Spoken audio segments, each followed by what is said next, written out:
Good morning. ఇదే దేవుని వాగ్దానం.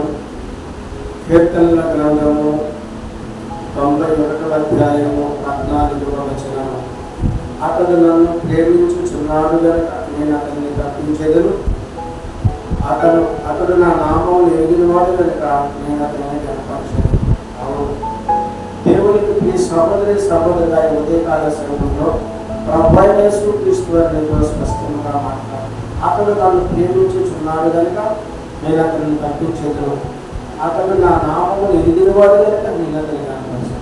అవును, దేవునికి ప్రియ సహోదరుగా ఆ దినము మరి యేసేపు మరి తనకు ఎన్నో కష్టాలు ఎదురైనప్పుడు, ఎన్నో శ్రమలు ఎదురైనప్పుడు దేవుడిని ప్రేమిస్తున్నాడు కానీ దేవుడిని ద్వేషించాలి కనుక దేవుడు తనను హెచ్చించి కనపరిచి ఐగుప్తుకు ప్రధానమంత్రిగా నియమించాడు.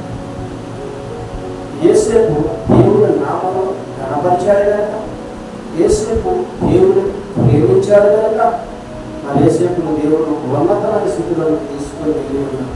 అలాగనే ఈ దినం నీకు కలిగిన శ్రమను బట్టి, నీకు కలిగిన నింద అవమానములను బట్టి, నీకు ఎదురున్న అనానుకూలమైన పరిస్థితులను ఒక పేదను తీసి దేవుడి నామమును ఘనహీనపరుచున్నావేమో, దేవుడు ప్రేమించక దేవునికి వ్యతిరేకంగా ఉంటున్నారు.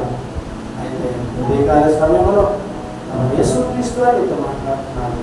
అతడు నన్ను ప్రేమించుచున్నాడు కనుక ఈ సహోదరుగా నీవు ఎంత కష్టంలో ఉన్న శ్రమలో ఉన్నా మరి దేవుడు ప్రేమించాలని నీవు ప్రేమిస్తే ఆయన నామం ఘనపరచగలిగితే యేసేపుకి ఇచ్చిన ఉన్నతమైన స్థితిని నీకు ఇచ్చి ఘనపరిచి నిన్ను దీవించి ఆశీర్వదిస్తానని ప్రభు యేసుక్రీస్తు వారి దగ్గర నీకు స్పష్టంగా మాట్లాడుతున్నాను. ఆమె ప్రార్థన చేద్దాం.